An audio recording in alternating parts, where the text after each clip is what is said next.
আজ থেকে প্রায় 40 বছর আগের কথা। দুটি মেয়ের বন্ধুত্ব অনেকে টেরা চোখে দেখছিল। প্রীতিকণার সঙ্গে সোমার বন্ধুত্বটা অসম।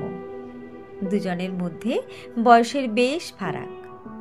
সোমা ওর ছোট বোনের মতো হলেও সখ্যতা ছিল বেশি।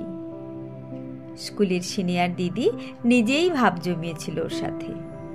পড়াশুনো শেষ করে চাকরি পাওয়ার পরও সে সোমাকে ছাড়েনি। প্রীতিকণাদি দেখতে সুন্দরী ছিল না মোটেও, কিন্তু তার মনটা ছিল ভারী সুন্দর। অসামান্য সুন্দরীদের মাঝে ওই কালো কুচ্ছিত মেয়ের যে বর জুটবে না, এটা সে ভেবেই নিয়েছিল।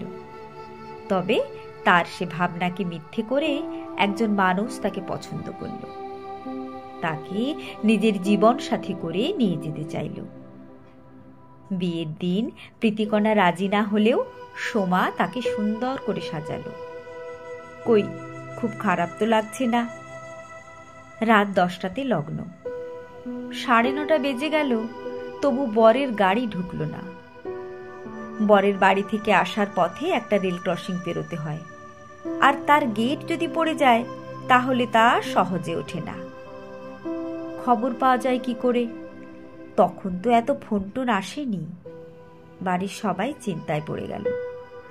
চিরকালের শক্ত মেয়ে প্রীতিকণাদিকেও কেমন বেসামাল লাগলো সোমার। ওদের কোনো একজন আত্মীয় মোটর সাইকেল নিয়ে বেরিয়ে গেল। সময় গড়িয়ে চলল। ঘড়ির কাঁটা প্রায় 10টা ছুতে যাচ্ছে।